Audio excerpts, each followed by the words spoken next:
Tout sur elle. Tout sur elle. Tout sur elle. Tout sur elle. Tout sur elle. Tout sur elle. Tout sur elle. Bienvenue dans Tout sur elle, un podcast sur la santé physique, mentale et sociale des femmes, pour les femmes et celles et ceux qui les entourent, bref, pour tout le monde. Un podcast d'Anna Roy. Salut Anna. Salut Nina. Anna, je le rappelle, t'es sage-femme depuis plus de 10 ans, t'es très engagée et aussi l'autrice de plein d'ouvrages sur la santé des femmes et la maternité. Aujourd'hui, pour notre épisode, on est accompagné de Raphaël Buot-Delaunay, sage-femme de la PHP, dans une maternité de type 3 à Port-Royal, pour être exact, l'une des meilleures maternités d'Europe. Salut Raphaël. Salut Nina. Salut Anna. Salut Raphaël.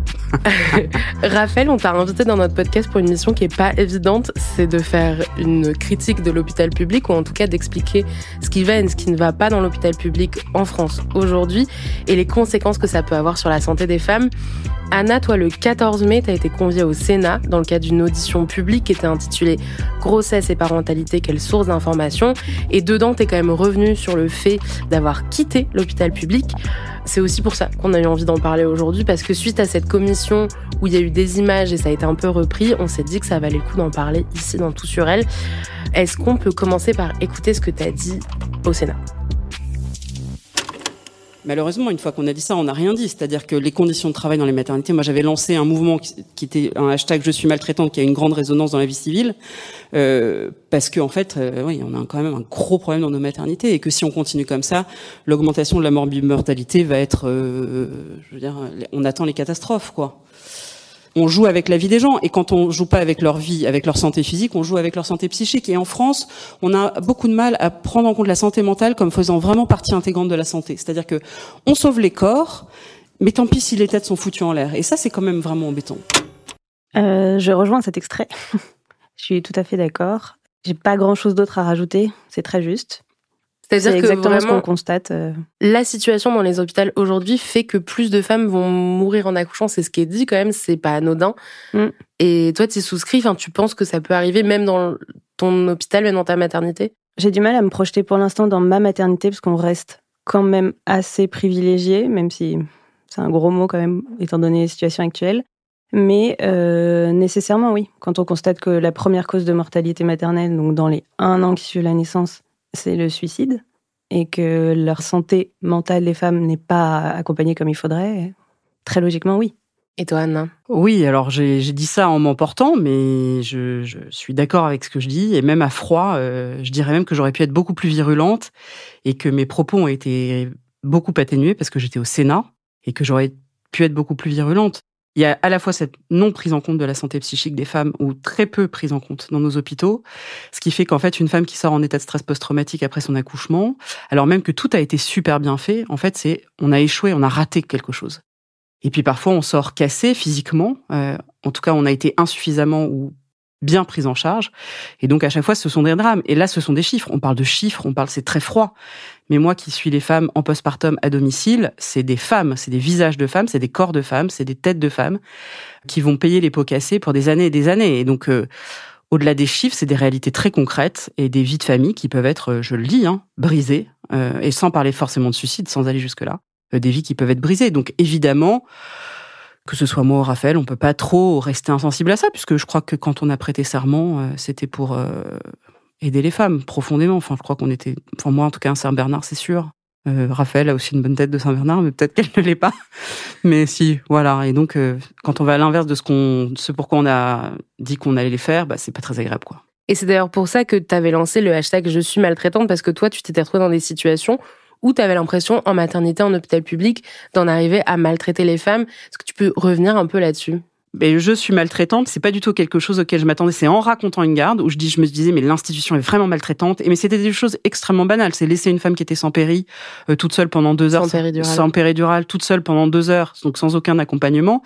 C'était ne pas donner les antidouleurs en temps et en heure à une femme. C'était ne pas accompagner une césarienne dans des circonstances pourries. C'était des choses très, très banales. Je parlais pas de cas exceptionnels. Ce qui m'a terrorisée en écrivant cette garde, je sais pas pourquoi ce jour-là, c'était de pas dire c'est les autres qui sont maltraitants, c'est toi Anna, c'est ta main, c'est ta tête, c'est toi qui es maltraitante, c'est personne d'autre. Que tu sois rendue maltraitante, c'est une chose, mais c'est toi qui es maltraitante. Et putain, ça quand t'as prêté un serment et le serment d'Hippocrate, waouh, ça fait mal. Et en plus, tu es maltraitante même parfois quand tu le veux pas, même quand tu as le temps aussi. Donc tu te dis, attends, j'ai pris un engagement et puis je me retrouve à faire l'inverse de ce que j'aurais aimé faire. Ah la vache, c'est dur, hein. C'est dur. C'est quoi le problème aujourd'hui avec l'hôpital public? Où est-ce qu'on manque de moyens? On manque de moyens humains, pas mal, parce qu'on manque de moyens financiers. Donc la profession de sage-femme hospitalière, par exemple, elle est beaucoup moins attirante maintenant, parce qu'on sait qu'on est en sous-effectif, et que donc, quand nous, on est sur le terrain, on a beaucoup plus de boulot à brasser. Le sous-effectif, ça veut dire quoi? Il faudrait idéalement qu'une sage-femme s'occupe de 1 à 12 accouchements, et en fait, elle s'en occupe de 3, c'est ça, en même temps? C'est quoi un peu l'ordre plus de compliqué grandeur? que ça, mais oui, ça, ce serait idéal, qu'une sage-femme ne suive que le travail d'une ou deux dames. Sauf qu'en fait, c'est absolument pas le cas. Et en plus, c'est des choses qui sont très peu prévisibles. Par exemple, pour donner juste l'exemple de notre maternité, on devrait être 5 sages-femmes en salle de naissance pour l'activité qu'on mène. On n'est que 4, mais ça, c'est acté depuis très longtemps, donc on est 4. Et même parfois, on risque de se retrouver à moins. Donc, comme on veut pas que ça arrive, parce qu'on n'est déjà pas suffisamment, ça pêche dans les autres services. On vient piocher une sage-femme dans d'autres services, et notamment les suites de couches, donc les jours après la naissance, puisque c'est moins de l'urgence. Enfin, c'est ce qu'on pense, que c'est moins de l'urgence. Et du coup, c'est ça qui entraîne après exactement ce qu'Anna décrit en libéral. Parce qu'en fait, on les prend moins bien en charge après l'accouchement, parce que ça y est, c'est passé, l'acte d'urgence est passé. Et donc, c'est là qu'on les néglige, puisqu'on va piocher une sage-femme là-bas pour combler les effectifs, là où il y a l'urgence, et donc l'urgence du corps, plus que l'urgence de l'esprit, quoi. Enfin, de la santé mentale. Et ça veut aussi dire que ça n'existe pas de prendre des vacances, ou c'est une organisation qui est en permanence en flux tendu.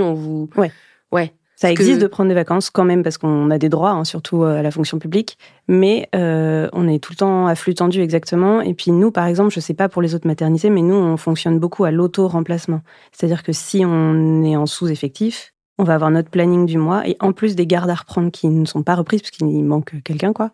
Et donc c'est nous qui allons surcharger notre planning pour faire tourner la maternité. Et attends, on est d'accord. Ça nous use. Et on est d'accord, Raphaël, que quand tu parles des 5 sages-femmes, ça, c'est ces quantités de sages-femmes qui sont régies par les décrets de périnatalité de 98. Donc, ça veut dire que déjà, ce chiffre-là de 98, il est très obsolète. Et qu'en fait, certainement, c'est pas 5 sages-femmes qu'il faudrait. Mais ce serait plutôt une sage-femme par salle d'accouchement. Donc, il en faudrait, à mon avis, à Port-Royal. Et vu ce qu'elles font, parce que là, c'est beaucoup trop modeste. Mais, je veux dire, avec ce qu'elles font, elles seraient 8, qu'elles ne s'ennuieraient pas. Non, mais on est d'accord. Vous seriez 8. Idéalisé. Oui, mais elles seraient 8, elles bosseraient toute la journée comme des chiens, sans, voilà. Elles auraient déjà des difficultés à se nourrir, à faire pipi, à répondre au téléphone, etc. Mais à 8, ce serait correct. Et là, on est en train de nous dire, elles sont 4. Donc en fait, le problème aussi, c'est ces putains de décrets de périnatalité de 98 qu'il faut réviser et réaugmenter le nombre de sages-femmes. Parce que, et alors en plus, oui, voilà, on va piocher dans le service de suite de couche. Suite de couche, tout le monde s'en fiche, parce que c'est le postpartum, tout le monde s'en fiche. Oh, ça va, elles sont avec leur bébé, elles sont contentes, tout va bien, qu'elles arrêtent de nous bassiner avec leur... Mais ça me rend ouf, ça, parce qu'après, elles rentrent, elles sont dans des états psychiques et de délabrement avancés, et qui fait qu'après, on se retrouve avec des drames humains, quoi. Donc, oui, c'est ça, les suites de couche, on s'en fiche. Qui est-ce qui décide combien on met de sages-femmes? Où ce sont les cadres de santé? C'est le gouvernement? C'est les directions d'hôpital? Qui décide? Qui est-ce qu'on blâme? Je pense que tu sauras mieux que moi. Bah, c'est la gouvernance, quoi. C'est les politiques. Il faut réviser ces décrets et remettre du personnel. Non, mais parce que c'est rigolo, il y a quand même une dissonance cognitive. On nous dit réarme démographiquement la France, ma poule. C'est ça, il y a une injonction à réarmer la France, mais tout ce qui permettrait de le faire dans de bonnes conditions, on le dézingue encore plus. Et là, on est d'accord que on parle de tout ce qui permet de juste accoucher des enfants dans de bonnes conditions et leurs 3 premiers jours de vie. On parle même pas de la suite. Là, on parle vraiment de juste l'accouchement. Ce moment-là, il est clé pour la suite. Et notamment sur la santé physique, c'est évident, je pense que tout le monde peut le comprendre facilement, même sur la santé mentale. Et en fait, une femme qui va bien, elle coûtera moins cher en vrai. Donc c'est ça auquel il faut penser.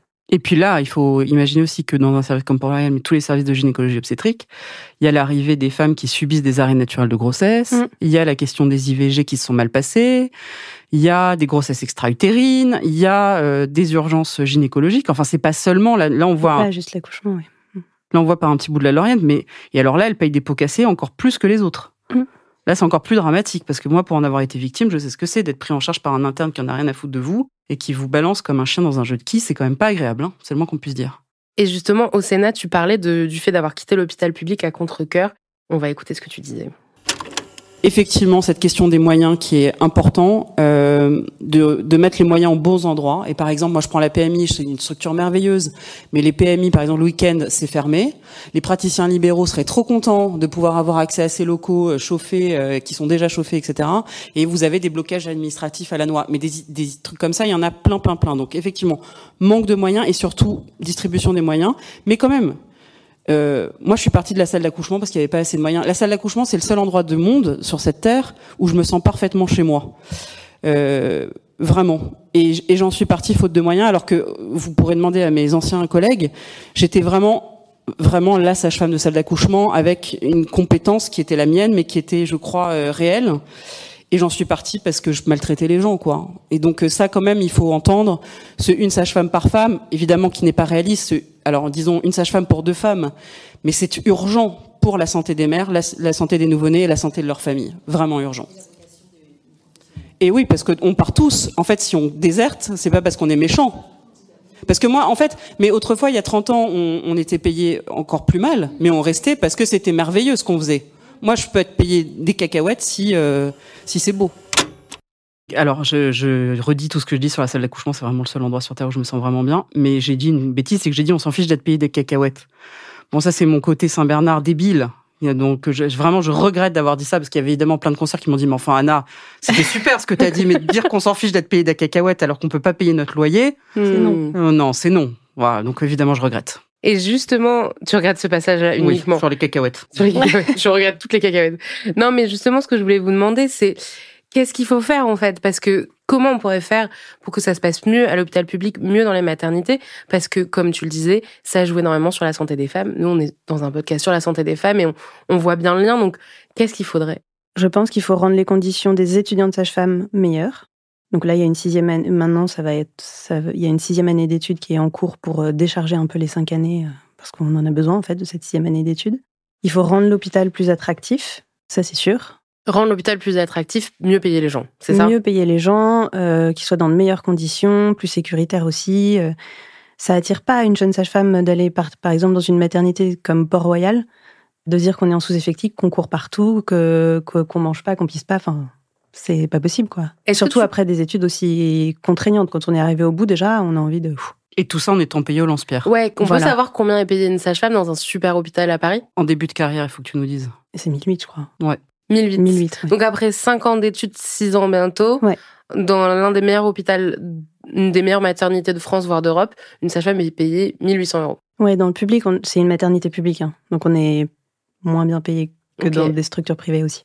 Et après, oui, quand on a quelques années de carrière, c'est quoi? C'est 2000, 2500? En fait, ça dépend beaucoup des gardes qu'on fait, du rythme jour-nuit, dans quel service on est, etc. Mais oui, ça monte pas très haut. En fait, vous avez ce qui est terrible avec la profession de sage-femme, mais ça c'est la même chose en libéral, c'est que vous n'avez aucune perspective d'évolution de salaire. C'est-à-dire vous êtes à un haut niveau de compétences, et en fait, allez, en travaillant d'arrache-pied toute votre vie, vous allez finir à 3000, 3005.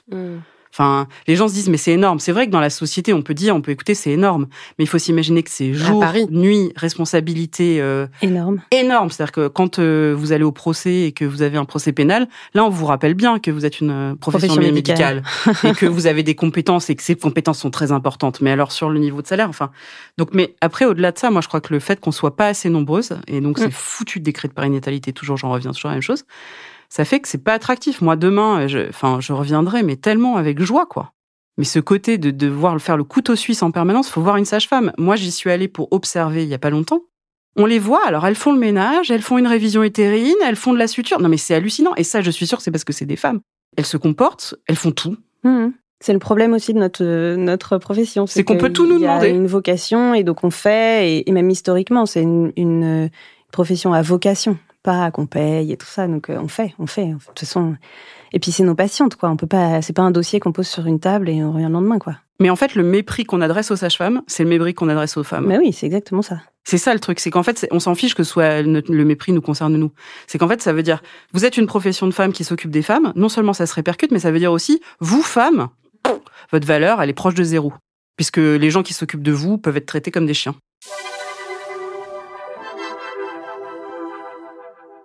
Parce que du coup, c'est très dur à quantifier, mais il faudrait démultiplier les moyens par combien, les moyens financiers, qu'est-ce qui serait acceptable en termes de nombre de sages-femmes dans une maternité comme la tienne. Enfin, concrètement, même si ça paraît idéal vu les conditions d'aujourd'hui, est-ce que tu peux essayer de nous donner un peu un rapport entre ce qui est aujourd'hui et ce qui serait idéal dans le sens qui serait correct, ce qui serait un fonctionnement où on pousse pas les gens au burn-out, quoi. C'est ce qu'on disait en début d'épisode. Je pense qu'il faudrait qu'une sage-femme s'occupe de 2 femmes maximum pendant le travail. Le vrai idéal de l'idéal, c'est le one-to-one, c'est une femme, une sage-femme. Mais là, ça changerait vraiment absolument tout. Je pense qu'il faut pas rêver. Une sage-femme pour 2 femmes, ce serait l'idéal. En travail, je parle, parce qu'après, il y a aussi tous les services de suite de couches, où par exemple, la nuit, on a 20 femmes, 20 bébés. Ça, ce serait pas mal de... Et vous ne êtes serait-ce 4. que doubler l'effectif. Non, seule. Ah non, toute seule. Une sage-femme pour 20 femmes, 20 bébés, avec des auxiliaires de puériculture. Donc, pour bien faire son travail, il faudrait une sage-femme pour 1 à 2 femmes. Et la nuit... travail et pendant l'accouchement. Enfin, pour des patients qui vont accoucher dans la journée, la nuit, quoi. Et donc là, la nuit, c'est une sage-femme pour 20 femmes. Qui ont accouché déjà. Qui ont accouché Ensuite, déjà. 2 couches. Ok. Et là, il en faudrait 4 ou 5 pour que ce soit correct. Il faudrait une paire enfant-bébé. Si t'en as 4, c'est parfait. 4-5, là, c'est merveilleux. Tu fais un beau travail aux petits oignons, bien comme il faut. Et moi, j'étais dans une maternité où j'étais seule pour 29 femmes, 29 bébés. La 29. Nuit? Non, nuit et jour. Nous, le jour, on est double. Ensuite de couche? Ouais. D'accord. 29. Et il faut quand même dire que le one-to-one là dont on parle, c'est-à-dire une sage-femme par femme, il y a d'autres pays qui le font. Et on a des belles études scientifiques qui nous prouvent que ça permet d'avoir moins de césariennes, moins d'instruments, moins d'enfants réanimés à la naissance, beaucoup moins de dépression du postpartum. Enfin, ça a des vraies répercussions scientifiques bien étudiées, réelles, quoi. Les chiffres sont quand même pas très bons, même si on peut pas totalement comparer entre les pays européens, mais on est aujourd'hui à la 20e place en Europe. En termes de mortalité néonatale en particulier, c'est quand même des chiffres qui sont très mauvais. La mortalité néonatale, c'est quand un bébé meurt à la naissance. Autour de la naissance, c'est quand même des chiffres qui sont très, très, très mauvais. Il y a une autre étude qui a été faite là récemment qui montrait que, qu'il y avait vraiment la prise en charge des femmes qui accouchent n'était pas bonne en France et qu'il fallait qu'il y ait un choc d'attractivité, vraiment, qu'il fallait qu'on s'en occupe. Parce que là, on n'a pas parlé, mais il y a les petites maternités, il y a tout un tas de problématiques qui font que c'est vraiment délicat, quoi. Et justement, ce que j'aimerais bien savoir aussi, c'est que vous êtes 2 sages-femmes, vous connaissez d'autres sages-femmes qui travaillent dans d'autres endroits, etc. Qu'est-ce qui se dit? C'est quoi la température ambiante des sages-femmes en France aujourd'hui? Elles se sentent comment? Elles sont dans quel état de santé? Dans un mauvais état de santé. Il y a énormément de burn-out dans notre profession. Et ça commence dès les études. Donc ça, c'est quand même pas très jouasse. Parce qu'on est censé être heureuse d'entrer dans cette profession. Et c'est pas du tout le cas. Et ça, j'ai l'impression que c'est assez uniforme un peu partout. Hein. Et quelles que soient les tranches d'âge aussi. Donc toutes les sages-femmes là sont... Est-ce qu'il y a un mouvement qui se lance? Est-ce qu'il y a des discussions? Enfin, est-ce qu'elles peuvent se mobiliser? Est-ce qu'elles ont même le temps? En fait, un de nos problèmes aussi, c'est qu'on est assez peu en termes d'effectifs. On est 23 000 en France. Et donc, on est aussi très peu syndiqués, etc. Et quand les collègues arrivent au burn-out, en fait, elles ont plus l'énergie aussi. Elles s'en vont. Toi, t'en as connu. Ah oui. Je crois qu'il y a 15% de la profession de sage-femme qui ne travaille pas du tout, qui ne travaille plus. Et c'est quand même beaucoup. Ouais, et puis il y a un autre truc intéressant, c'est que l'âge médian des sages-femmes est en dessous de 40 ans. Ça veut dire que, grosso modo, la plupart, en fait, elles quittent la profession assez rapidement. Très tôt. Très tôt. Ouais. Moi, j'ai énormément d'amis de ma promo qui sont plus sages-femmes depuis belle lurette, ou qui sont dans des modes d'exercice très éloignés de notre profession, en fait. Alors que c'est la plus belle profession du monde. Bien sûr, rappelons-le. Mais il faut dire d'ailleurs que les gynécologues obstétriciens hospitaliers sont pas mieux lotis que nous, que les sages-femmes. Vraiment, moi, je leur rends hommage parce que toujours, on a tendance à taper sur les gynéco-obstétriciens. Moi, ce que je peux vous dire, ceux en tout cas avec qui j'ai travaillé dans les hôpitaux publics ou participants au service public, c'est vraiment des gens extrêmement dévoués qui ont des conditions de travail archi pourries et qui sont payés comme au lance-pierre aussi. Ah, oui. Vraiment. Et donc ça aussi, eux, ils sont on les voit pas, mais pourtant, et ça fait partie de l'effondrement des maternités, c'est-à-dire que c'est tellement dur que eux aussi partent. Eux aussi ont du mal à prendre des postes de chef de service. Eux aussi ont du mal à rester, quoi. Donc, en fait, pour ça qu'il faut un choc d'attractivité extrêmement violent pour faire rester et revenir les gens dans les hôpitaux. Et là, on parle de l'exemple de la maternité dans l'hôpital public parce que vous êtes toutes les 2 sages-femmes. On est d'accord que cet exemple-là, il est assez représentatif de la manière dont ça se passe pour tous les personnels de l'hôpital public et que tous les services sont en tension ou il y en a quand même qui sont un peu épargnés. J'ai l'impression que tous les services publics, du moins, sont en tension. Et on parle des médecins, des sages-femmes, mais justement, il y a aussi tout le paramédical qui est essentiel. Les infirmières, les auxiliaires, c'est une cata aussi. Les aides-soignantes, les agents de service hospitalier, ça, c'est toutes ces femmes de l'ombre dont on ne parle jamais, qui tiennent les structures de soins en France. Aides-soignantes, infirmières, agents de service hospitalier, laborantines. Enfin, je peux en citer parce que je dis des femmes. Je dis que c'est des femmes parce que plus de 90% sont des femmes. Il faut imaginer qu'elles tiennent l'hôpital à bout de bras. Et effectivement, c'est pas les sages-femmes, les gynécos qui tiennent l'hôpital à bout de bras, ce sont elles qui tiennent les hôpitaux à bout de bras. Et alors, elles, c'est plus du mépris. Là, c'est carrément un scandale national. Elles sont payées rien. Et pour une importance auprès des patientes et des patients qui est absolument fondamentale. Ça, mais alors là, moi, je pourrais hurler, me rouler par terre tellement je trouve ça injuste. Non, c'est affreux. Et justement, le point commun qu'on a entre toutes ces situations qu'on décrit depuis tout à l'heure, c'est le fait qu'on parle de femmes qui s'occupent de femmes aussi. Malgré tout ce que vous décrivez, toutes les deux, sur la situation à l'hôpital, aujourd'hui, est-ce qu'on est en sécurité quand on accouche dans un hôpital en France ? Oui. Disclaimer, oui. On reste très en sécurité quand on accouche à l'hôpital en France. Et si on s'insurge, c'est justement pour pas que la tendance s'inverse. Il y a un niveau d'expertise en obstétrique qui est très élevé en France. Les sages-femmes sont d'excellentes praticiennes. Pas d'inquiétude, on est toujours très en sécurité si on accouche à l'hôpital. Mais évidemment. Ce qu'il y a, c'est qu'il ne faut pas trop en attendre. C'est souvent, on est face à des personnels débordés, donc il faut arriver avec soit le coparent, soit quelqu'un qui nous accompagne, être formé déjà une équipe là, et vraiment on ne compte pas trop sur les gens, mais qu'on soit déjà extrêmement préparé, extrêmement au courant des choses, et qu'on ait besoin juste d'eux pour assurer ce qu'il faut assurer, mais qu'on peut malheureusement pas trop en attendre. Et si jamais ils ont du temps, la merveille, c'est merveilleux, on va pouvoir faire d'autres choses. Mais il faut pas trop. Voilà, ce qui est sûr, c'est que les sages-femmes font au mieux. Mais le mieux, parfois, est tout petit. Donc, c'est pour ça qu'il faut être super autonome, super préparé, super armé.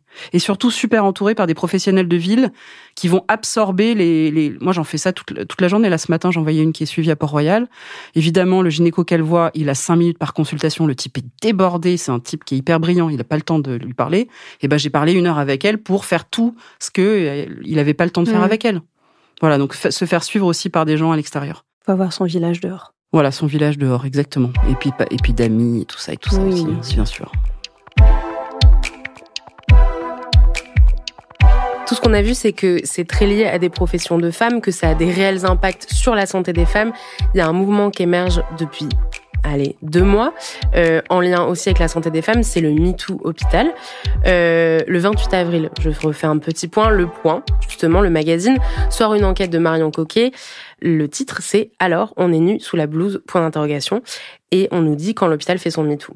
S'ensuit un documentaire sur M6 de Marie Portolano et Grégoire Huette, Des blouses pas si blanches. Le documentaire, il montre en gros la culture du viol entretenue à l'hôpital, des études de médecine à la salle de garde, les fameux clichés sur les salles de garde, ou en tout cas toutes les caricatures qu'il peut y avoir en salle de garde qui sont très sexistes, pour faire simple.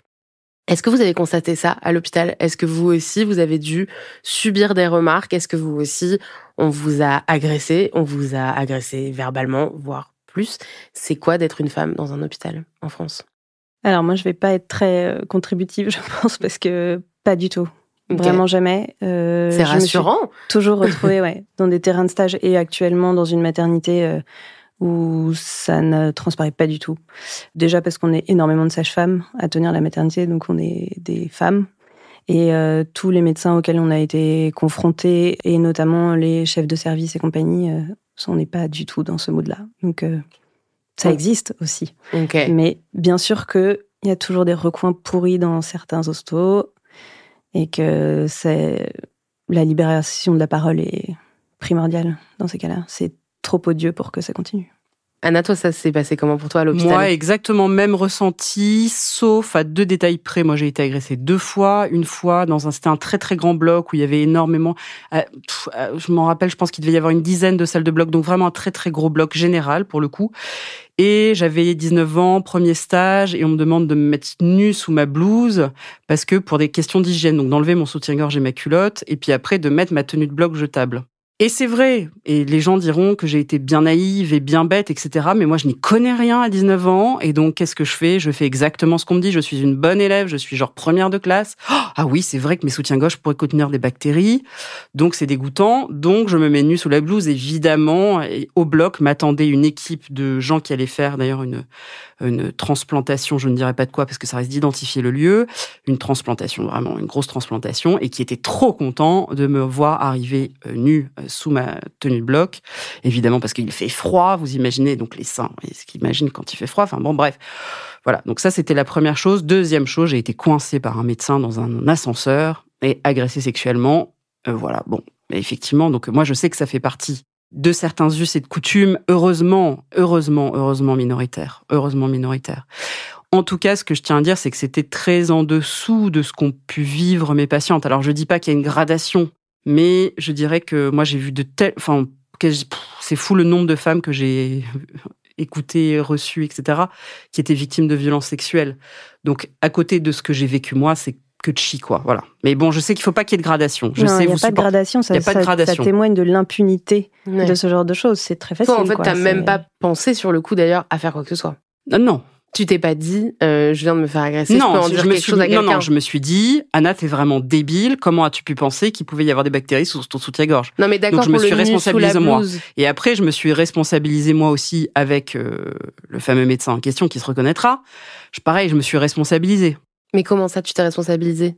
Je me suis dit, t'aurais jamais dû prendre l'ascenseur avec lui. C'était un type, voilà. Donc, non, mais c'est ça. Non, mais voilà. Non, mais en même temps, c'est ce que disent les femmes. Hein. On est comme ça. On veut pas rentrer toute seule le soir. On garde nos clés dans la main pour crever un œil s'il faut. Enfin, c'est les réflexes qu'on a. Alors que c'est pas comme ça qu'il faut réfléchir. Et puis même, je dirais même qu'il y a une collègue qui m'a dit, c'est tellement intériorisé, mais que sous-entendu, c'était un privilège d'avoir subi les assauts de ce type, qui était un type extrêmement réputé et vraiment, voilà, que je recroise d'ailleurs très régulièrement en congrès. Enfin, ce mec-là, toi, tu t'es pas du tout dit, je peux prévenir ma hiérarchie, je peux prévenir, je sais pas, les cadres de santé, la direction de l'hôpital. Non. Intouchable, j'imagine. Je connais pas l'histoire, mais intouchable. Je vois très bien ce que ça peut donner. Ok, donc on a un médecin même pas qui intouchable, agresse. Et puis avec la menace que moi, ça me porte préjudice. Bien sûr. C'est intouchable au point. Lui intouchable, toi non. Et alors, oui, enfin, je veux dire, c'est moi qu'on aurait pris pour une folle, etc. Je le sais. Ok. Alors que tout le monde savait qu'il faisait ça, hein. Mais tout le monde le couvrait et les moindres tentatives de femmes qui auraient pu ouvrir la parole étaient systématiquement étouffées. Par qui ? Parce que tout le monde. Alors là, c'est un phénomène de groupe, collègues, consoeurs, hiérarchie, tout le monde. Parce que tu comprends, il est tellement brillant. Alors dans le cas... Il doit super bien s'occuper de ses patientes en plus, du coup, ce médecin. Non. Ouais. Non. Enfin, je vois mal quelqu'un qui agresse une sage-femme dans un ascenseur. C'est-à-dire qu'en médecine, ce qui est terrible, c'est que vous êtes extrêmement fort techniquement ou du point de vue du raisonnement clinique, et ça vous donne une sorte d'immunité. Oui, j'ai pas précisé, c'était une histoire qui s'est passée il y a 10 ans exactement. C'est tout. C'est hier. Oui, c'est ça, il y a 10 ans, un peu 11 ans. Ok, c'était avant le MeToo, mais... C'était avant le MeToo. Alors, maintenant, me dit-on, il aurait complètement changé de comportement. D'accord. Comme quoi, les gens qui me disent les vagues de féminisme, Ah si, ça. Ah, alors là, ça suffit. Ça change hein. tout. Okay. Ça change tout. Pour les femmes comme pour les autres, pour tout le monde. Alors ça suffit. Hein. Ça, faut arrêter de dire ça. Hein. Ah non, mais ça me rend hystérique. Si. Ça sert vraiment parce que pour voir grandir une autre génération de ma nièce et compagnie qui ont plutôt 20 ans, il y a quand même... Après, on reste dans un milieu très privilégié aussi, mais c'est pas les mêmes façons de vivre la féminité, etc. et le rapport homme-femme. On voit quand même que ça change. Pourquoi le MeToo hôpital, il arrive donc en 2024, soit 7 ans après le premier MeToo, on va dire, qui a été déclenché par toute l'affaire Harvey Weinstein, etc. Pourquoi à l'hôpital on met autant de temps alors que vous décrivez quand même toutes les deux, toi avec une exception, mais toi tu décris des situations que tu as vécues et les documentaires, les articles sont éloquents. C'est une bonne question. J'imagine que effectivement il y a une question d'image de l'hôpital qu'on veut peut-être pas détruire, et aussi que les femmes confrontées à ces agressions sont dans un moment de particulière vulnérabilité à l'hôpital, notamment si elles sont confrontées à des soins intimes, etc. J'imagine que ça décale encore plus le moment où on ose parler. On va justement écouter un petit extrait du documentaire, c'est l'intro du documentaire de Grégoire Huette et Marie Portolano. Oui. Bonjour madame, je suis journaliste. Je vous appelle parce que je travaille sur les violences sexistes et sexuelles dans le milieu médical. Non, désolée, mais j'ai vraiment pas envie d'en parler. C'est trop dur. J'ai bien réfléchi, je veux pas. Au départ, nous avons rencontré le silence. Je me dis, est-ce que si je parle trop... Alors pourquoi pas anonyme et un visage découvert, je pense pas, non. Je suis limite dans la peur. La peur de parler, le refus de compromettre. Juste en étant d'accord avec le film qu'on se prépare. Puis sous couvert d'anonymat, les langues se sont déliées. Par exemple, le chirurgien te propose un plan à 3 avec l'interne. La première question qu'il te pose, c'est est-ce que tu as touché les grosses bites? Un chirurgien aussi qui l'a tripoté, je crois qu'il a touché les fesses à plusieurs reprises. Ah bah il l'avait crampé dans un coin, il essayait de l'embrasser de force, passer les mains sous ses vêtements, c'est à l'extrême. Au bout du fil, des infirmières, des médecins, des étudiantes, des aides-soignantes. Chacune a été victime ou témoin de sexisme ou de violences sexuelles dans le milieu hospitalier. Mais le problème, c'est que les gens ne portent pas plainte.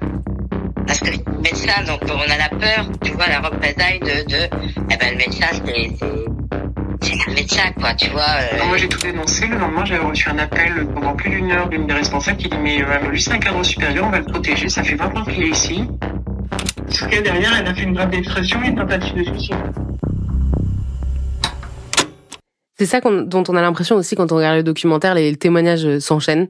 Le documentaire, il est fourni de plein de témoignages de médecins, de soignantes, de patientes, et on a l'impression qu'on est face à des dieux, en fait. On a l'impression que c'est vraiment intouchable, impossible de fissurer cet aspect des médecins, enfin qu'on peut pas en fait attaquer leur profession. Est-ce que même vous, par esprit de corporatisme, vous auriez eu du mal à témoigner Enfin, je sais pas comment... Je ne suis pas médecin, je suis pas sage-femme, mais j'imagine bien ce truc d'avoir envie de faire corps aussi avec sa profession. Je vais pas me mettre dans la position d'une femme qui aurait été agressée ou violée, parce que c'est pas mon cas. Mais je pense que le corporatisme doit s'arrêter là. Là, on n'est plus sur médecin sage-femme. Non, là, on est sur homme-femme et agresseur-victime, quoi. Donc, mais c'est facile de parler quand ça... Enfin, moi, ça m'est pas arrivé, mais non. Nous, on a un esprit de sororité, ça c'est sûr, entre sages-femmes, mais... Non, mais c'est-à-dire que les médecins sont... Enfin, les médecins hommes agresseurs, comme les cinéastes hommes agresseurs, comme... Ce sont des hommes souvent de pouvoir et qu'on craint, d'autant plus qu'on est jeune et étudiante. Enfin, moi, évidemment, je les craignais parce que j'avais envie d'être la meilleure, j'étais vraiment... donc, j'avais pas envie de faire quelque chose qui puisse compromettre ou nuire à mon image. Donc j'étais condamnée au silence de toute façon. Condamnée au silence. Et puis je savais pertinemment, et c'est ce qui se passe, que c'est quelqu'un que je recroiserai 1000 fois dans ma vie. Voilà. Et puis en plus, à l'époque, enfin, il faut parler d'époque, c'était pas dans ma tête une agression sexuelle. J'ai réalisé que c'était une agression sexuelle là avec le MeToo Hôpital. Je me suis dit, mais attends, quelqu'un qui touche tes seins et qui te, à travers la blouse, etc., en soulevant ton soutien-gorge, il s'agit bien d'une agression sexuelle. Mais même ça, tu vois, je l'avais pas en tête. Mais j'espère vraiment que les agresseurs vont se sentir de moins en moins à l'aise et de plus en plus, qu'ils vont être de plus en plus précautionneux, je l'espère. Pour qu'ils soient punis aussi, bien sûr. Concrètement, tout ce climat de violence sexuelle et sexiste, même si il n'a pas lieu dans tous les hôpitaux, qu'est-ce qu'on peut imaginer comme conséquence sur la santé de la femme ? Je rappelle qu'on est toujours dans un podcast sur la santé des femmes. Moi, ce que je constate, c'est que ça génère une peur du milieu hospitalier et que les femmes, notamment dans leur projet de naissance, elles notent des choses qui, moi, me paraissent aberrantes parce que, par exemple, elles précisent qu'elles aimeraient qu'on respecte leur pudeur, ce qui ne devrait même pas figurer dans un projet de naissance et être de l'acquis, tellement elles entendent ce genre d'histoire, en fait. Mais c'est hyper important que la parole se libère, parce que du coup, elles prennent aussi conscience que... Enfin, elles se rendent actrices, en fait, de leur accouchement, de leur santé, etc. Et elles sont moins dans une position aussi de soumission à un paternalisme médical qui n'a pas lieu d'être, en fait. Il faut dire qu'il y a 10 ans... 13 ans maintenant, parce que moi j'avais appris pendant mes études de sage-femme avec très peu de sages-femmes, mais certaines sages-femmes qui m'avaient appris à demander « Madame, est-ce que je peux vous examiner ?» tout le monde me prenait pour une folle dans les autres hôpitaux où j'allais. Man, arrête avec tes conneries, allez, arrête, écoute, ça suffit, tes précautions. Les patientes elles-mêmes. Hein. Les patientes elles-mêmes, tout le monde était là. Certaines disent... oui. Je veux dire, alors qu'elle est rentrée dans un sexe ou toucher des seins, quand même, c'est bien de demander l'avis aux gens avant. Et on me prenait pour une demi-folle. C'est de ce monde-là qu'on vient. Hein. Donc là, moi aussi, pareil, je rends hommage aux sages-femmes, parce que tout le monde est là à fanfaronner sur le consentement médical. Les premières à l'avoir fait en gynéco, en obstétrique et tout ça, c'était des sages-femmes qu'on prenait pour des demi-folles. Et ça, c'était il y a 15 ans. Et en réalité, ça change tout pour les patientes. Mais tout. Parce que je vous fais confiance, parce que vous avez demandé. Enfin, et puis ça veut dire que même moi, qui suis dans ma position médicale, qui suis effectivement là pour te toucher les seins parce que tu me demandes une palpation, parce que tu veux savoir si t'es encore... Même si moi, je te demande, ça veut dire alors que n'importe qui doit te demander. Ton amoureux, ton amoureuse, et puis alors, ne pas toucher sans en demander leur avis. Et là, tout de suite, ça fait, ok, donc celui qui a fait ça sans me demander, c'est vraiment un agresseur sexuel. C'est aussi pour ça que c'est très important que nous, on leur demande. Le gouvernement, il a vu le MeToo Hôpital et annoncé des mesures. Je vais vous les lire, vous allez me dire ce que vous en pensez. Il désire, donc, le gouvernement pour enrayer ce MeToo, ou en tout cas agir, que dans un délai de 3 ans, tous les professionnels travaillant à l'hôpital devront suivre une formation obligatoire de prévention aux violences sexistes et sexuelles. Ça vaudra ainsi pour tous les maîtres de stage qui encadrent les internes, qui sont considérés comme plus vulnérables. Deuxième proposition, le gouvernement veut répondre aux critiques des victimes qui regrettent que leur signalement soit pas suivi d'effet quand elles font des signalements à l'hôpital, parce que les investigations seraient menées en interne. Donc, ils veulent créer une cellule d'experts extérieurs au niveau national. Et enfin, il va y avoir une ligne téléphonique d'écoute qui proposera un suivi psychologique ou médical, notamment pour les professionnels de santé libéraux, victimes de violences sexuelles et sexistes. On en pense quoi de ces mesures ? La première me semble essentielle. La formation des personnels. C'est la base, en fait. Ah ouais, c'est la base. Moi, je trouve ça fou, quoi. En fait, ça devrait être dans le cursus initial, en fait. Enfin, il y a un moment. C'est une blague, quoi. Bon, on est en 2024, les mecs, faut peut-être se réveiller, quoi. Parce qu'il y a rien qui parle de violences sexuelles et sexistes dans les études de médecine. Sage-femme, oui, non. C'est vrai que ça dépend certainement des formations. Le volume horaire doit être... Ça, c'est vrai. Vous avez été formée à ces questions-là ? Moi, oui, mais peut-être après ma formation initiale. Oui, okay. Et moi, oui, dans un... par combien d'heures ? Peu. Et sur tout un truc sur les violences faites aux femmes en général. Donc, peu. Donc ça pourrait être utile, cette formation. C'est juste la base. Et de même qu'après, il y a cette formation, il y a aussi le compagnonnage clinique, c'est-à-dire que si pendant nos études, on voit que on soulève un drap, on examine sans demander le consentement, on fait du mimétisme un peu involontairement. Alors que si dès nos premiers stages, on voit que c'est « Bonjour madame, est-ce que je peux, comme ci, comme ça, si vous avez mal, on arrête », on imite aussi, et donc on fait comme ça. Mais je pense que ça va changer puisque les générations changent. Oui, et en même temps, il manque de compagnonnage parce qu'on n'a plus le temps de l'en faire. On n'a plus le temps, et ça, c'est sûr. Et ça, c'est fondamental, le compagnonnage, parce que c'est comme ça. Moi, j'ai imité des sages-femmes que j'ai trouvées merveilleuses et j'ai fait tout pareil qu'elles. Et ça donne la force à l'inverse, quand on tombe sur une mauvaise, de dire « je vais tout faire pas comme ça ». Voilà, exactement. Ça va assez loin, ces mesures, globalement, vous trouvez ? Ça répond à la question ? J'ai l'impression. Non. Alors, c'est aussi pour ça que cette libération de la parole, elle a un pouvoir énorme, parce que la petite dame, en fait, elle devient plein de dames et un mouvement de foule et qui entraîne tout ça.